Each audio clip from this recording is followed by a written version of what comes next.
예, 안녕하십니까. 광우입니다. 이렇게 도봉산 광륜사 청화불교대학 개원하게 된 것을 진심으로 축하드립니다. 박수 한번 칠까요? 와!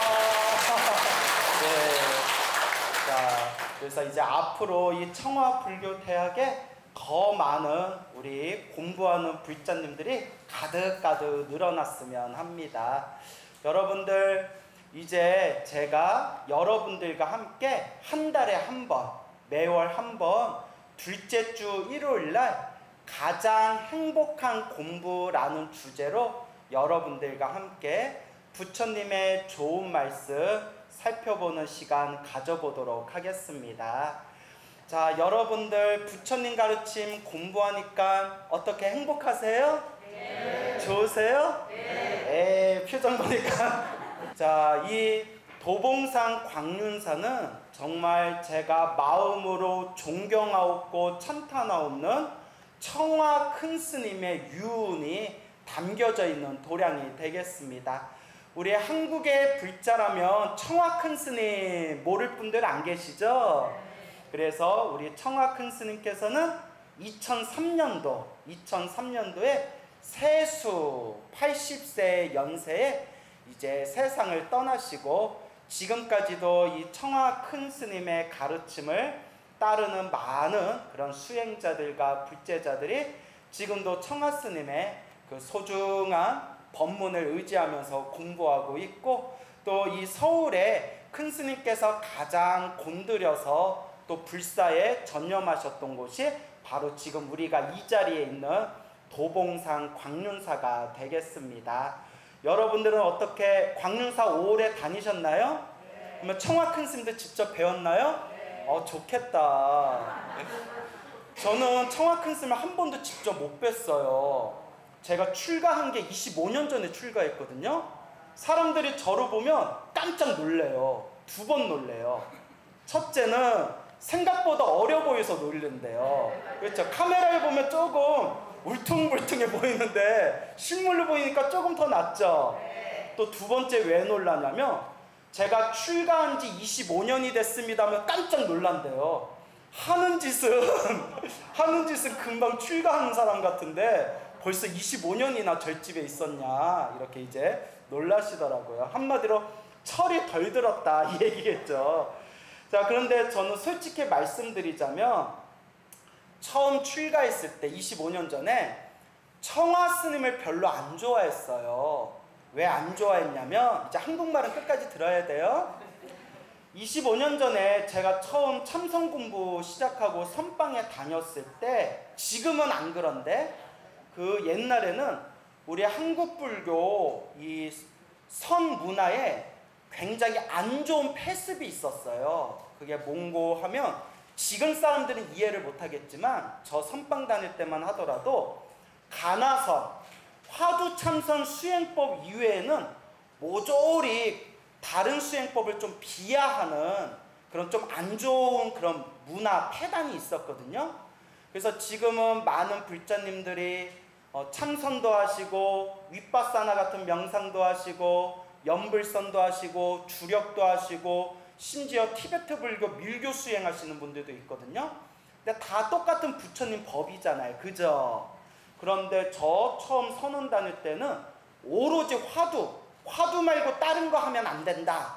약간 이런 조금 좋지 못한 그런 어떤 폐단이 있었거든요. 지금은 아주 많이 융통성 있고 다양성이 생겼지만, 그러다 보니까 우리 청화 큰 스님도 연불 수행을 하시던 분이다 보니까 상대적으로 그 당시에 많은 그런 참선 수행하시는 분들한테 그렇게 좀 공경을 이렇게 받지를 못했어요. 그래서 저도 그런 안 좋은 문화에 조금 젖어 들어가지고 뭐 쥐뿔 아무것도 모르면서 어린 놈이 그 청화 스님은 화두 참선하는 분이 아니고 그 연불하는 분이고, 연불은 수준 낮은 사람들이만 하는 건데 그 청화 스님이 그렇게 대단한 분은 아니겠지, 뭐 요런 못된 마음이 솔직히 있었거든요. 근데 제가 청화 스님에 대해서 다시 생각하게 된 계기가 하나 있어요. 무엇인고 하니, 제가 출가하고 한 몇 년 안 됐을 때 제 선배 스님 중에 아주 멋스러운 스님이 있었어요. 아주 성질이 고약한 스님이 있었거든요. 아주 성질이 고약하고 그 성품이 멋스러운 그런 거친 스님이 있었는데, 우연히 그 스님하고 이렇게 차를 마시다가 그 성질 고약한 선배 스님이 무슨 이야기를 하시는데 문득 이런 말씀을 하는 거예요. 자기가 평생 동안 가장 존경하는 큰 스님은 딱 한 분뿐이 없다. 그래서 내가 야, 스님도 누구를 존경해요? 네? 하도 성질이 고약하니까. 그래서 그 스님이 가장 존경하는 큰 스님이 누굽니까? 스님이 가장 존경하는 딱 한 분뿐이 없다는 큰 스님이 누굽니까? 하는데 그분 딱 입에서 나온 말씀이 청화 스님이시다. 그 얘기 듣고 깜짝 놀랐어요. 그래서 스님 왜 청화 스님을 왜 존경하세요? 했더니 당신이 젊었을 때 1년 정도 청화 스님을 옆에서 모셔본 적이 있는데 세상에 그렇게 자비롭고 언행이 일치되는 분은 처음 봤다는 거예요.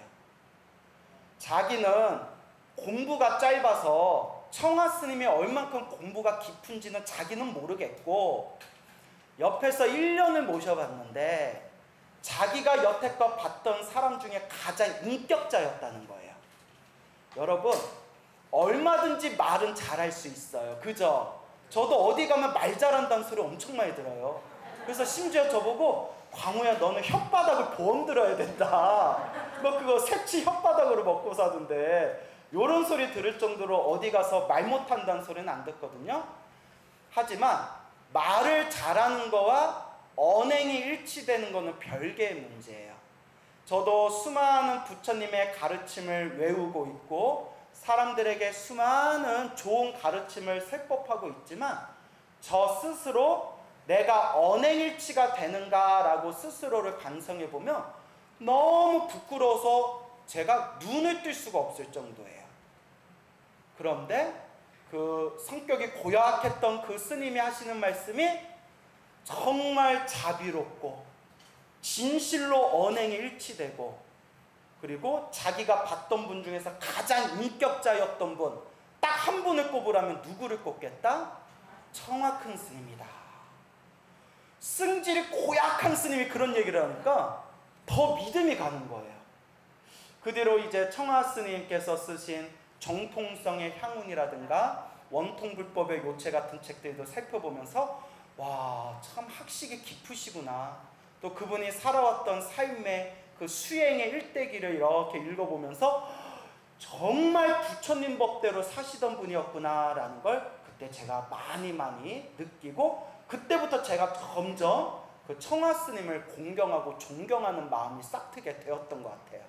그러니까 만나기는 정말 승질 고약한 못된 스님을 만났는데 오히려 저는 그 스님 덕분에 청화라는 큰 스님의 인품에 대해서 이제 존경하는 마음을 그렇게 이제 싹트게 되었던 거죠.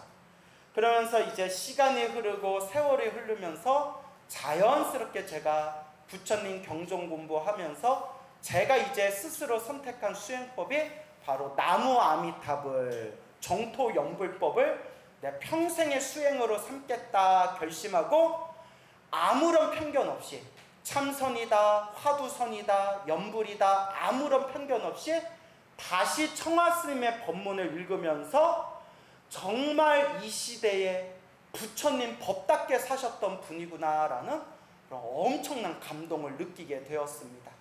그리고 이제야 눈을 떴는데 찾아뵙고 싶어도 뵐 수가 있다 없다. 업장이 두꺼워. 이제 청화 큰 스님 멀리서라도 한번 뵙고 싶은데 지금은 뵐 수가 없구나. 근데 여러분들께서는 살아생전 큰 스님을 실제로 배웠고 그분의 법문을 바로 눈앞에서 들으셨던 분이니까 얼마나 복이 많으신 분들이겠어요. 스스로 복이 많다는 게 느껴지십니까? 야, 이걸 세 글자로 뭐라고 하냐? 좋겠다. 세 글자로 좋겠다라는 그런 이제 말씀을 드리고 싶습니다. 청화 큰 스님에 대한 법문을 살펴보면서 정말 너무나 많은 감동을 느꼈어요. 그 중에서 딱 그 수많은 감동의 이야기들 중에서 생각난 게 딱 또 대표적인 게 세 가지가 있어요. 제가 첫째가 뭔가 하면 오래전에 청아 큰 스님 다큐멘터리가 있었어요. 보신 적 있나요? 그 다큐멘터리에서 본 내용인데 큰 스님께서 토굴에서 이렇게 수행을 하시다가 매일매일 새벽마다 목욕제계를 하셨대요. 계곡물에 들어가서 목욕제계를 하셨는데 너무나 수행이 깊이 수행이 정말 무르익고 계셨을 때 어느 날 새벽에 어스름한 새벽에 계곡에 가서 목욕을 하려고 하는데 물속에 들어가지를 못하시겠더래요. 왜냐? 물속에 들어가려면 발을 그 계곡물 속에 그 물속에다 발을 집어넣을 때 물이 아파할까봐 들어가지 못하시겠더래요. 그 얘기를 딱 듣는 순간 너무 오버한다. 아니 무슨 물이 아파할까봐 계곡물 속에 들어갈 수가 없어. 저 좀 너무 지나치다라고 했는데 제가 부처님의 경전에서 공부를 하고 자비에 대해서 숙고를 하고 수행이라는 거에 대해서 끊임없이 제 스스로 체험을 하면서 나중에 제가 철이 점점 들면서 느끼는 게 얼마나 수행이 깊어져야 저 물조차도 아파할까봐 하는 자비심이 생길 수 있을까? 정말 물이 아프다 안 아프다의 문제가 아니에요, 여러분. 행여라도 뭐조차도 아파할까봐 조심스럽다? 물조차도 아파할까봐 조심스럽다. 물조차도 아파할까봐 조심스러운 그 자비심의 마음으로 사람들을 대한다고 생각해 보세요. 도대체 어느 정도의 수행을 해야 저 정도의 자비심을 일으킬 수가 있을까라고 제가 뜨거운 감정을 느꼈던 적이 있었습니다. 그리고 또 두 번째 생각나는 또 일화가 스님께서 토굴에서 용맹스럽게 정진을 하고 계시는데 밥 먹는 시간, 쌀을 씻고 가마솥에 밥을 해서 그 밥을 먹는 그 시간도 너무 아까우시더래요. 그래서 미숫가루 있죠. 미숫가루, 그 생식가루를 옆에 놓고 배고플 때마다 하루에 한 번 내지 두 번 찬물에다가 그냥 생식가루 타가지고 꿀꺽꿀꺽 드시고 오로지 공부만 하셨다는 거예요. 그러다가 이빨이 흔들려서 다 빠지게 생기셨대요. 그때 어느 제자가 큰 스님께서 수행하고 계시는 토굴에 왔는데 큰 스님께서 이빨이 다 빠질 지경에 이르시고 온몸이 정말 석가모니 부처님의 고행상처럼 온몸이 완전히 피폐해져 있는 모습을 보고 그 제자분께서 큰 스님 앞에서 눈물을 흘리면서 스님 어서 내려갑시다. 어서 내려가요 스님. 이러다 스님 죽습니다. 이러다 스님 죽어요 했더니 큰 스님이 빙그레 미소를 지으시면서 하시는 말씀. 갑자기 제가 울컥하려고 그러는데요. 수행자가 공부하다 죽을 수 있다면 그것이 최고의 행복이지요 라는 말씀을 하셨다고 합니다. 정말 수행에 뜻을 두고 있고 정말 부처님 가르침을 위해서 공부하고 있다라는 불제자라면 큰 스님의 이 한마디, 공부하다 죽을 수가 있다면 수행자의 큰 행복이지요, 이 말씀을 듣고 어찌 마음의 감동이 느껴지지 않을 수 있겠습니까? 여러분들은 그 감동이 느껴지십니까? 제가 그 내용을 보면서 눈으로는 눈물을 흘리면서 하루에 3끼는 꼬박꼬박 챙겨 먹어요. 참 이것도 하루에 3끼도 꼬박꼬박 챙겨 먹고. 하지만 큰 스님의 그런 목숨을 건 수행의 이야기를 보면서 진심으로 감동을 느꼈습니다. 그리고 세 번째 이야기가 제가 참 좋아하는 불보살린 가피 이야기 중에 하나인데요. 많은 분들에게 제 이 이야기를 전해드리면 많은 분들이 굉장히 스님 오늘 법문이 너무 막 감동이 느껴졌습니다 라고 하시는 제가 가장 좋아하는 이야기 중에 하나입니다. 청아 스님께서 1960년대 후반에 억울한 누명을 씌우시고 억울한 누명을 당하셔서 광주교도소에 3개월을 계셨던 적이 있었답니다. 이제 그때 전후사정 제자분들 얘기에 의하면 그때 스님께서 아주 적극적으로 당신이 죄가 없다, 모든 게 누명이다 라는 것을 소명하셨더라면 교도소에까지 가실 일이 없었을 텐데, 그때 막 한창 수행하실 때라, 여러분 보왕산매론이라고 아시죠? 억울한 누명을 당해도 억지로 밝히려고 하지 말아라 라는 그 말씀 때문인지 당신이 억울한 누명을 당했는데 그것을 그냥 다 내 탓이요, 다 내 탓이요 하시는 바람에 그 검사하고 형사가 자백했나 보다 생각하고 그렇게 3개월 동안 광주교도소에 잠시 머물렀던 적이 있으셨대요. 그때 큰 스님께서 이것도 다 인연의 소치다 생각하시고 요 교도소를 선방이라 생각하고 주는 밥 먹고 하루 종일 벽 보고 앉아서 참선하면 되지라고 생각하면서 그렇게 1달, 2달 그렇게 교도소에서 머무르고 계시는데, 시간이 흐르면서 그 교도소라는 게 얼마나 험악한 사람들이 많아요. 공부하기에 상황이 열악하지 못하고, 또 심지어 머리 깎고 승복 입었던 사람이 교도소에서 그 교도소복을 입고 있으니까 참 내가 부처님 제자가 되어서 어쩌다가 내가 여기서 이러고 있는가라는 그런 죄책감 같은 것도 느껴지시더래요. 그래서 큰 스님이 문득 생각하시기를, 내가 과거 전생에 지은 업보가 있어서, 내가 전생에 지어놓은 빚이 있어서 그것 때문에 내가 이번 생에 머리 깎고 승복 입은 그런 출가 수행자로 공부하고 있다가 내 전생의 업보로 인해 요 교도소에까지 와게 되었구나, 내가 내 업장을 소멸해야 되겠구나 라는 마음이 가슴에서 일어나시면서 그날부터 오직 관세음보살을 연불하셨대요. 관세음보살, 관세음보살, 관세음보살, 관세음보살, 관세음보살, 관세음보살. 자나 깨나 아침에 눈 뜨면 저녁에 잠들 때까지 오로지 관세음보살만 연불하시대요.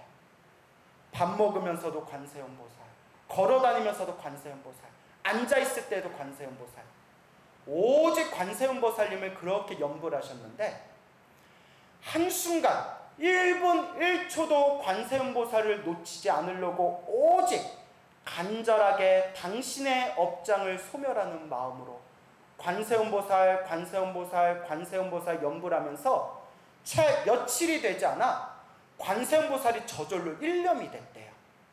저절로 관세음보살이 쭉 일념이 되었는데, 그렇게 일주일이 되는 날이었대. 일주일. 관세음보살을 연불하면서 일주일이 되신 날에 이제 소등 시간이 돼서 다들 이제 불을 끄고 이제 다들 누워서 잠을 청하고 있을 때, 사람들, 옆에 있는 사람들이 다 잠든 걸 확인하고는 큰 스님께서 다시 자리에서 일어나셔서 딱 결과부자를 하고 다시 마음속으로 관세음보살을 연불하셨대요.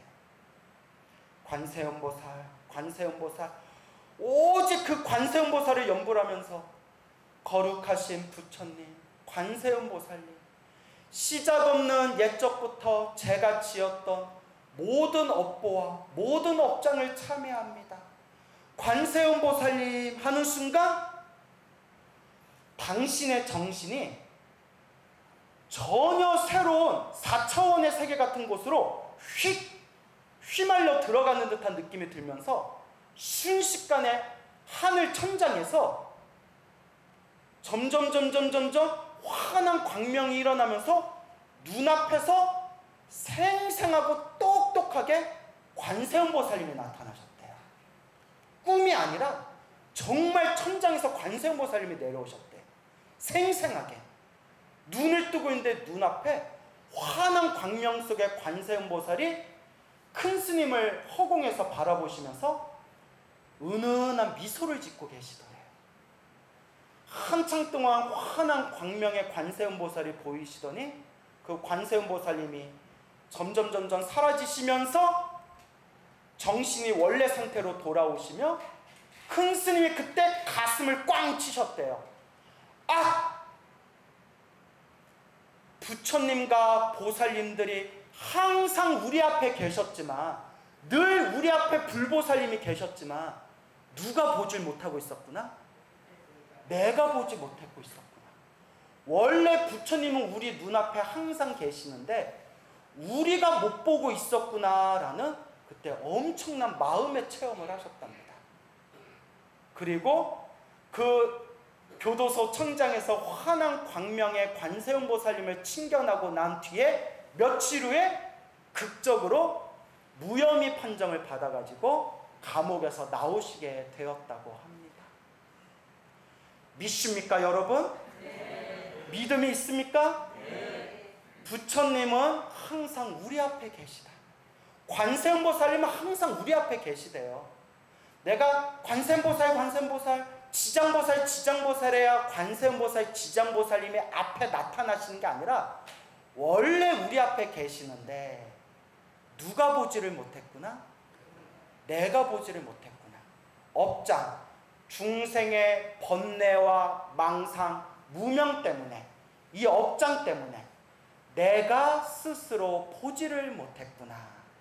그래서 여러분들이 달달달달 항상 외우고 계시는 천수경에서 맨 마지막 구절, 나무상주 시방불, 나무상주 시방법, 나무상주 시방승, 무슨 뜻인지 다 알아요, 몰라요? 알아요. 시험 봐도 돼요? 나무 귀합니다. 상주 항상 머무르고 계시는, 시방 모든 공간에, 모든 공간에 항상 머무르고 계시는 부처님 가르침 거룩한 스승님들께 귀의합니다. 이게 중요해요. 상주 시방, 이 시방 모든 공간에 항상 머무르고 계시다는 거예요. 지금 우리 눈앞에도 항상 계시다는 거예요. 여러분, 눈앞에 보여요, 안 보여요? 안 보여요? 보여요, 안 보여요? 아, 믿음이 없어. 저는 보일까요, 안 보일까요? 어떻게 알았어요? 나도 안 보여. 우리의 번뇌와 망상 때문에 보지를 못하고 있을 뿐 항상 머무르고 계시다. 그래서 연불은 불보살님과 소통하는 주파수예요. 뭐라고요? 주파수.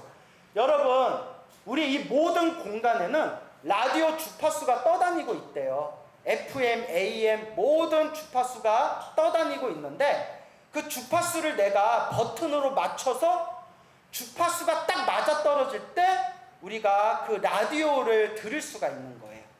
그와 같이 우리 이 허공계, 이 모든 존재들의 세계인 법계에는 불보살님의 에너지가 항상 꽉 차 있지만 누가 주파수를 못 맞추고 있다?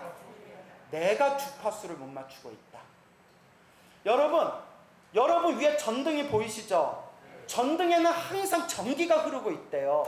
다만 엄마 불이 안 들어와. 무엇을 안 눌렀기 때문에 불이 안 들어올까요?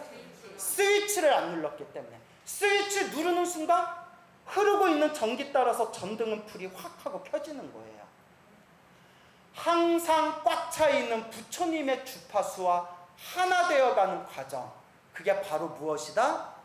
염불이고 수행이고 기도라는 것입니다. 어느 불자님이 계셨어요. 불자님이 몇 년 동안 몸이 너무 아파서 고생을 하셨대요.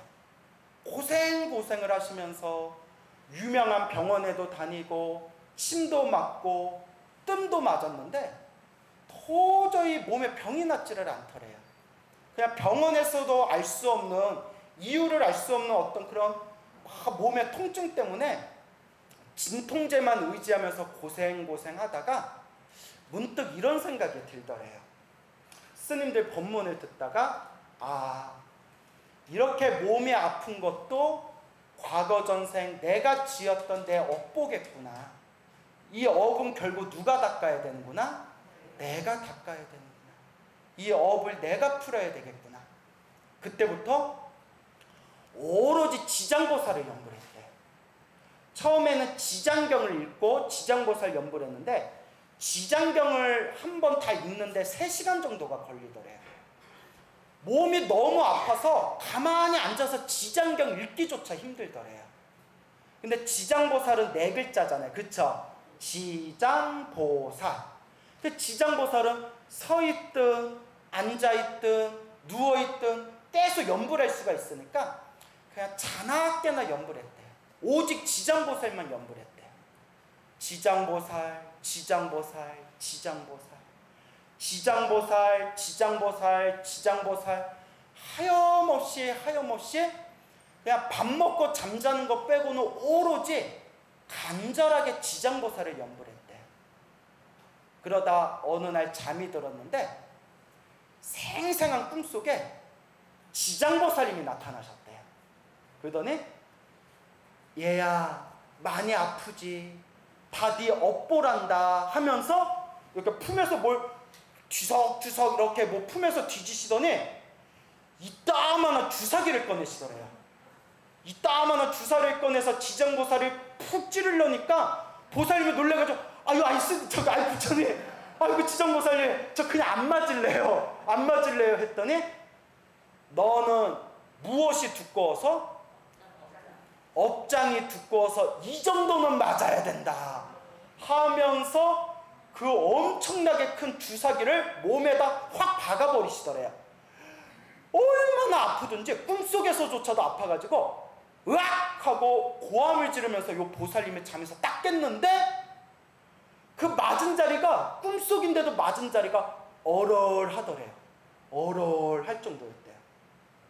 그런데 이미 눈치채셨죠? 그 꿈을 꾸고 나서 그토록 몇 년 동안 병원을 다녀도 낫지 않았던 그 몸의 통증이 흔적도 없이 사라지셨대요. 흔적도 없이. 이런 걸 체험하면 지장보살을 안 믿을 수가 있겠어요? 없겠어요? 믿을 수밖에 없죠. 이런 걸 체험하면 기도를 안 할 수가 있겠어요? 없겠어요? 기도를 할 수밖에 없죠. 내가 체험했기 때문에. 그 불자님께 여쭤봤어요. 무슨 기도 하셨습니까? 다른 기도도 하셨습니까? 아닙니다, 스님. 오직 몸이 너무 아파서 딴 기도 할 힘도 없었습니다. 자나깨나 오직 지장보살만 불렀습니다. 딱 하나. 간절하게 불렀습니다. 정말 간절하게 지장보살을 불렀습니다. 그때 청하스님께서도 교도소에 계셨을 때 오직 뭐만 부르셨죠? 근데 큰 스님은 이미 많이 닦으셨는지 일주일 만에 가피를 받으셨어요. 일주일 만에. 우리들은 한 1년에도 받을까 말까 하는데 일주일 만에 그 일념에 들어서 가피를 받으셨고, 이 지장보살 연불하시던 보살님도 몇 개월 동안 오직 지장보살을 부르셨다는 거예요. 큰 스님, 청하 큰 스님 법문에 이런 내용이 나옵니다. 나무아미타를 부르든 관세음보살을 부르든 지장보살을 부르든 다 우리 한마음, 맑고 깨끗한 우리 본마음, 본래 마음의 다른 표현일 뿐입니다. 누구를 부르든 일념이 돼야 됩니다. 일념이 돼야 됩니다. 우리가 시작 없는 옛적부터 지금까지 살아오면서 알고 지었건 모르고 지었건 탐욕과 성냄과 어리석음으로 몸과 말과 생각 따라 그 얼마나 많은 업을 지어왔는가. 심지어 지장경에서 부처님이 말씀하시기를 이 사바세계 중생들이 말 한마디 하고 손짓 발짓 한 번 하는 거 하나하나가 악업이 아닌 것이 없다라고까지 말씀하셨습니다. 우리가 지었던 그 업보를 눈으로 볼 수 있다면 수미산보다도 높을 것이고, 우리가 지었던 그 죄업을 눈으로 볼 수 있다면 바다보다도 깊을 것이다 라고 부처님께서 말씀하셨습니다. 그래서 우리는 항상 닦아야 됩니다. 시작 없는 옛적부터 지었던 나의 그 수많은 악업들, 결론은 누가 닦아야 된다? 내가 닦아야 됩니다. 늘 부처님께서 말씀하셨다시피 행복도 불행도 누가 지은 업의 인연이다? 내가 지은 업의 인연이고, 좋은 인연도 나쁜 인연도 누가 지은 업이다? 내가 지은 업이라고 하셨습니다.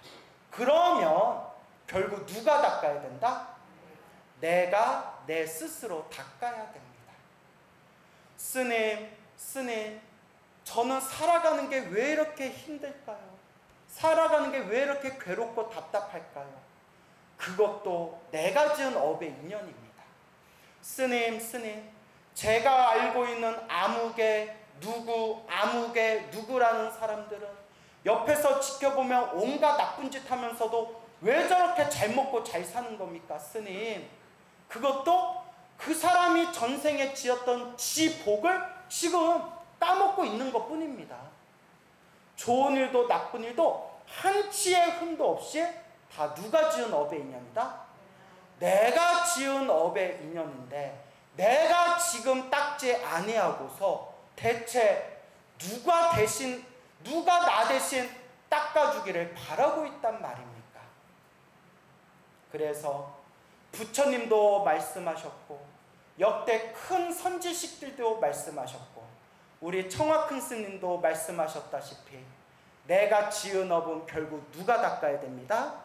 내가 닦고 내가 선업과 공덕을 쌓아나갈 뿐입니다. 그래서 부처님의 가르침을 잘 닦는다는 것은 내 운명을 바꾸는 길입니다. 내 팔자를 바꾸는 길입니다. 아무리 좋은 법문 백날 귀로 들어도 몸으로 실천하고 몸으로 닦지 않으면 내 운명을 바꿀 수가 없고, 내 팔자를 바꿀 수가 없고, 내 업을 바꿀 수가 없습니다. 결국 지금 이 순간 내가 닦아야 됩니다. 관세음보살을 부르든 지장보살을 부르든 간절히 아미타불을 부르든 신묘장부 대다라니를 하든 금강경을 하든 법화경을 하든 지장경을 하든 지금 이 순간 내가 간절하게 닦아 나아갈 뿐입니다. 그래서 옛적 큰 스님들께서도 한결같이 하신 말씀이, 큰 스님들, 옛적 큰 스님들 법문집을 보고 법오집을 볼 때마다 한결같이 나오는 내용 중에 하나가, 이번 생에 사람으로 살고 있는 사람들 중에서 다음 생 다시 사람 몸 받을 수 있는 사람들이 몇이나 되겠는가 라는 법문을, 항상 그런 공통된 법문이 나옵니다. 그래서 우리 부처님 가르침에 사람으로 태어나기 어렵다. 그래서 유명한 비유가 맹구 우목이라. 다 들어보셨죠? 눈먼 거북이가 무엇을 만난 것과 같다? 나무 판자를 만난 것과 같다.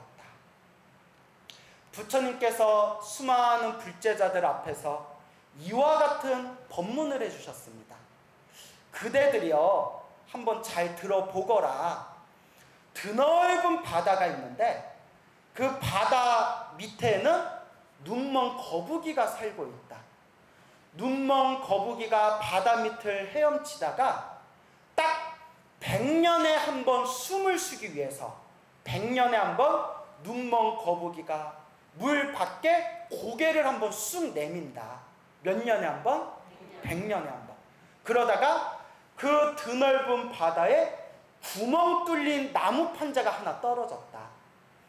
밑에는 거북이가 헤엄치고 있고 바다 위에는 구멍 뚫린 나무 판자가 둥둥 떠다니고 있었을 때, 그 드넓은 바다에서 100년에 한 번 고개를 쑥 내미는 눈먼 거북이가 그 나무 판자 구멍 뚫린 곳에 목이 쑥 하고 걸릴 확률이 많겠느냐 적겠느냐?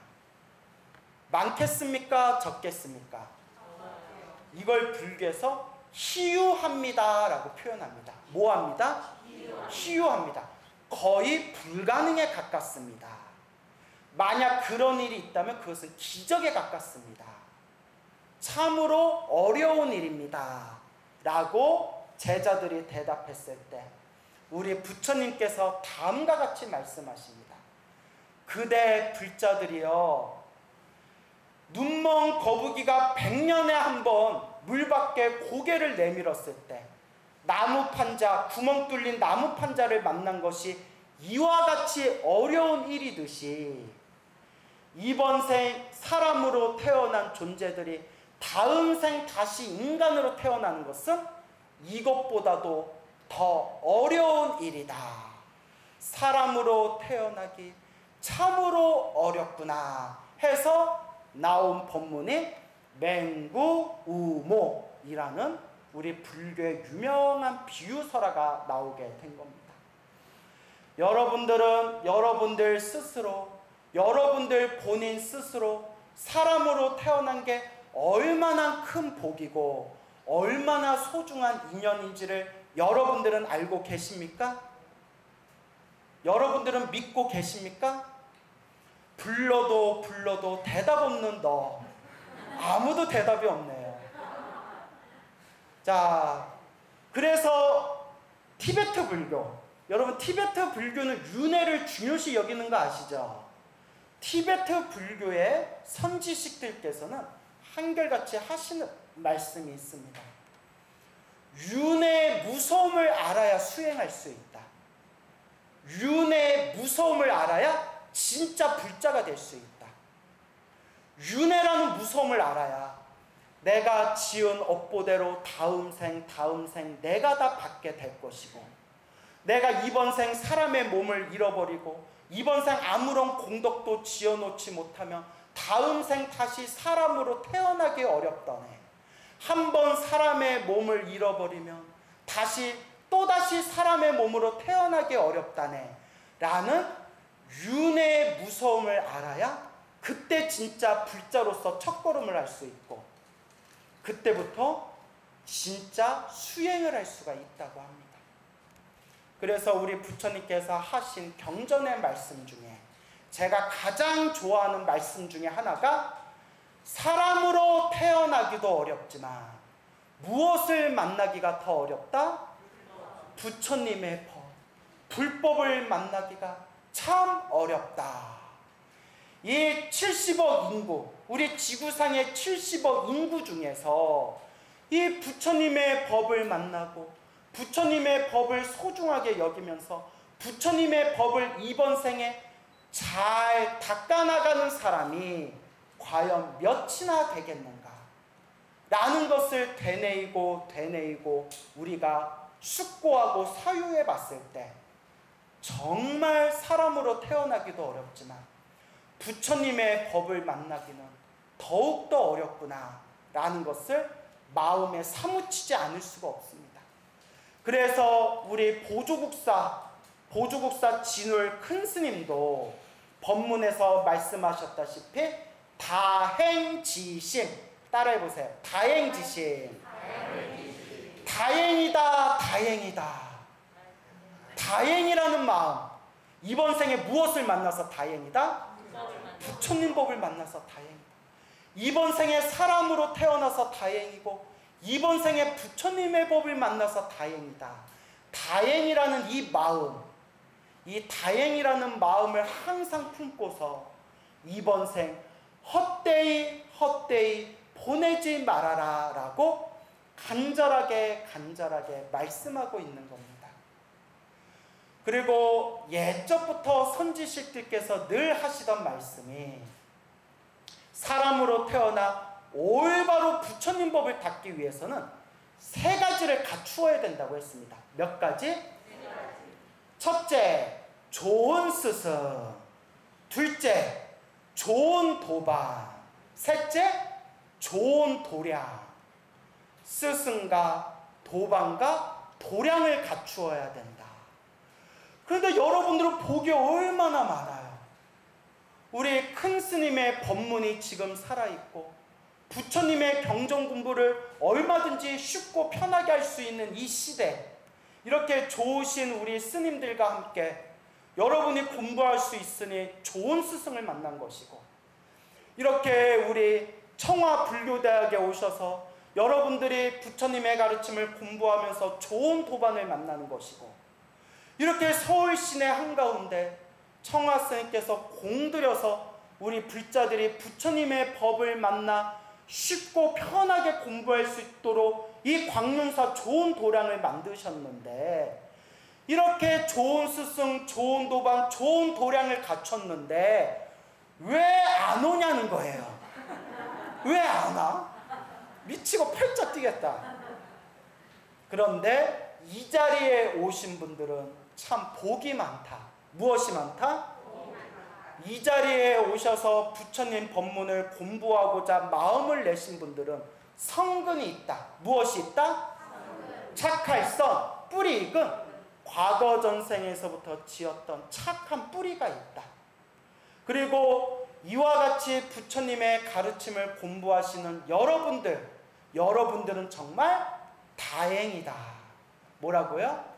다행이다. 그러니까 닦으시면 돼요. 닦으시면 됩니다. 우리가 부처님의 가르침을 공부하면서 반드시 기준으로 삼아야 될 게 있습니다. 그럼 바로 부처님의 말씀입니다. 뭐라고요? 부처님의 말씀. 제가 청화 큰 스님 법문을 왜 좋아하느냐? 청화 큰 스님께서 우리들에게 설법해 주신 그 내용들을 다 책으로 엮었잖아요. 한결같이 경전에 근거를 두고 있어요. 무엇에 근거를 두고 있다? 당신 말이 별로 없어요. 경전에 이렇게 얘기했습니다. 부처님 경전에 이런 말씀이 있습니다. 그리고 나는 이와 같은 체험을 하였습니다. 라고 항상 경전에 근거를 두고 있습니다. 지금은 말법 시대라고 합니다. 부처님의 법이 점점 쇠퇴하는 말법 시대라고 합니다. 이와 같은 말법 시대일수록 우리가 올바른 길로 갈 수 있는 나침반과 지도가 필요합니다. 그래서 우리 부처님 가르침에 이런 말씀이 있습니다. 아무리 열심히 노력해도 지혜가 없으면 동쪽으로 가야 되는데 서쪽으로 가고 있는 것과 같고, 아무리 노력해도 지혜가 없으면 밥을 먹으려고 쌀을 쪄야 되는데 모래를 찌고 있구나. 아무리 노력해도 무엇이 없으면 안 된다? 지혜. 동쪽으로 가야 되면 어느 쪽으로 향해야 돼요? 동쪽으로 향해야 돼요. 밥을 먹으려면 무엇을? 쌀을 삶아야 돼요. 근데 아무리 노력해도 어리석은 사람들은 동쪽으로 가야 되는데 서쪽으로 가고 있고, 남쪽으로 가야 되는데 북쪽으로 가고 있다는 겁니다. 대표적인 게 사이비 종교입니다. 여러분, 우리 프로 중에 무슨 그것이 알고 싶다라느니 PD 수첩이라느니 그런 여러 가지 사회 고발 프로그램 있지 않습니까?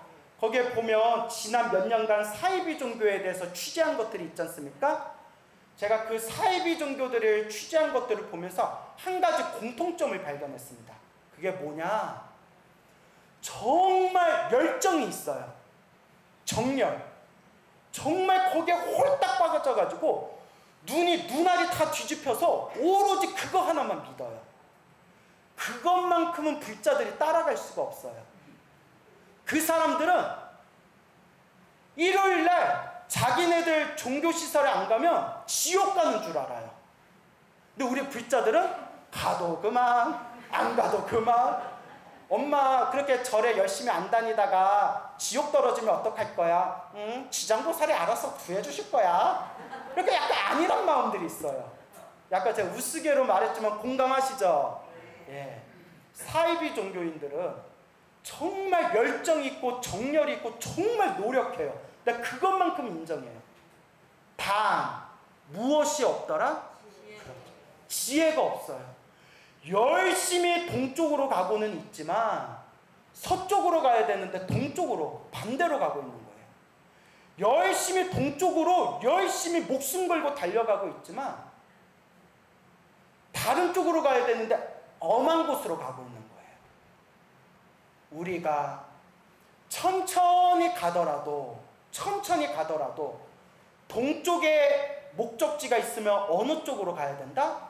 동쪽으로 가야 되고, 서쪽에 목적지가 있으면 어디로 가야 된다? 서쪽으로 가야 돼요. 어떤 분이 하시는 말씀, 지구는 둥글리니까 동쪽으로 가도 결국은 서쪽으로 도착하겠지. 그러다 중간에 뒤져요. 뒤져요. 자, 그렇기 때문에 지혜가 있어야 돼요. 뭐가 있어야 된다? 지혜가 있으셔야 됩니다. 천천히 가더라도 올바른 방향으로 가야 된다. 그래서 우리 소중한 불자 여러분들께서 올바른 길로 가고자 한다면, 좀 천천히 걷더라도 올바른 길로 가고자 한다면 무엇을 의지해야 된다? 부처님의 말씀, 부처님의 경전을 의지해야 됩니다. 그래서 우리 부처님 가르침에 지혜를 닦는 법에서 세 가지를 얘기합니다. 몇 가지? 자, 따라해 보세요. 문, 사, 수. 문사수. 들을 문, 생각할 사, 닦을 수. 이게 지혜를 얻는 세 가지 단계입니다. 듣고 생각하고 닦아라. 몸으로 실천해라. 첫 번째가 뭐라고요? 문, 들을 문. 먼저 들어야 됩니다. 부처님이 무슨 말씀을 했는지 먼저 알아야 될 거 아니에요. 부처님이 우리에게 어떤 법을 가르쳐 주셨는지 일단은 알아야 될 거 아니에요. 불교와 다른 종교가 무엇이 같고 무엇이 다른지를 알아야 될 거 아니에요. 불교가 다른 종교와 다른 어떤 부분이 뛰어난지를 또 알아야 부처님 법을 잘 닦을 거 아닙니까? 일단 들어야 된다. 그 듣는 자리의 첫걸음이 바로 법문을 듣는 것. 이 불교대학, 이 광륜사에서 여러분들이 지금 앉아있는 지금 이 상황에서 여러분들이 이런 게 불교구나, 부처님은 이렇게 말씀하셨구나, 청화 큰 스님은 이런 말씀을 하셨구나, 옛날 깨달음을 얻으신 분들은 이런 말씀을 하셨구나, 귀로 듣고 마음으로 하나하나 되새겨 나아가는 과정입니다. 그래서 듣고 듣다 보면 솔직히 말하면 우리 중생은 업장이 두꺼워요. 인정하시죠? 업장이 두꺼워요. 평생 절에 30년, 40년, 50년 절에 다녀도 화잘 내는 습관 하나 고치기도 힘든 게 중생이에요. 여러분들 다들 인정하시잖아요. 법당에서는 부처님 앞에서 눈물을 펑펑 쏟으면서 살생중재 금일참회, 투도중재 금일참회, 사음중재 금일참회 하면서 울다가 모기가 앵거리면 오이씨 이러잖아요. 그래요, 안 그래요? 5분 전에 살생중재 금일참회 해놓고 모기 이러고 있어요. 부처님 앞에서 눈물 펑펑 흘리면서 몸과 말과 생각으로 지은 업보를 참여합니다 해놓고 집에 가서는 내가 만만해 보이냐? 야, 너 일로 와봐. 내가 호구로 보이냐? 이렇게 또 신경질 내고 짜증나는 게 우리 중생이에요. 자, 이걸 업습이라고 합니다. 뭐라고 한다? 업의 습관. 업습, 업의 습관. 업의 습관. 여러분, 습관 하나 고치기가 쉬워요, 어려워요? 그래서 자꾸 닦아나가는 거예요. 그 습관 하나 고치기도 얼마나 힘듭니까? 자꾸 닦아나가는 거예요. 그래서 어떤 분이 이런 말씀을 해요. 스님, 아무리 법문을 들어도 잘 모르겠어요. 아무리 법문을 들어도 제가 수행이 잘 되는지 안 되는지도 잘 모르겠어요. 계속 제가 불교대학 다니면서 법문 들을 필요가 있을까요? 제가 이렇게 경전 공부할 필요가 있을까요? 라고 했을 때 옛날부터 큰 스님들이 하신 말씀 따라해 보세요. 훈습. 훈습. 훈자가 스며들 훈이에요. 스며들 훈. 습관이 스며든다. 스며들 훈. 훈습. 가장 명쾌한 비유가 있어요. 여러분들이 고깃집에 들어가서 딱 10분 냉면 먹고 고깃집에서 나왔는데 10분 만에 여러분들 몸은 뭐가 스며들어져 있죠? 고기 냄새가 스며들어져 있어요. 안에서 냉면 먹을 때는, 난 고기 먹은 적도 없는데 안에서 냉면 먹을 때는 고기 냄새를 못 느끼다가 밖에 나와서야 몸에 냄새가 다 배겼어. 알게 모르게 스며든다는 거예요. 방 안에 자꾸 향을 피워놓으면 알게 모르게 내 방과 내 방 안에 있던 옷에 무엇이 스며들어요? 향이 스며들어요. 그래서 부처님께 말씀하신 유명한 비유설화가 있죠.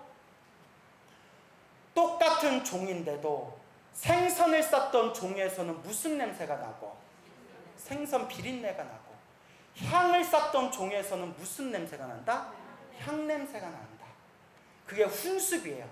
알게 모르게 스며들었다. 마치 가랑비에 무엇이 젖는 것 같다?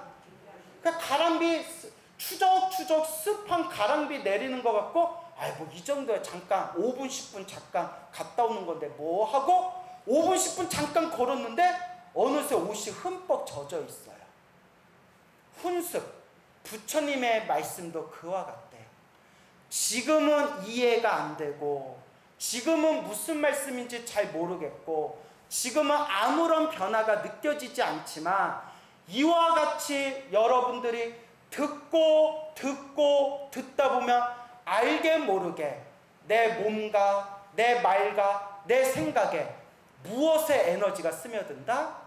부처님의 가르침, 부처님의 가르침에 그 은은한 거룩한 향이 알게 모르게 스며들게 되는 겁니다. 그걸 바로 있는 듯 없는 듯 알게 모르게 그림자와 같이 항상 나를 보호해 주시고 스며든다 해서 명훈가피력. 그게 명훈가피력이에요.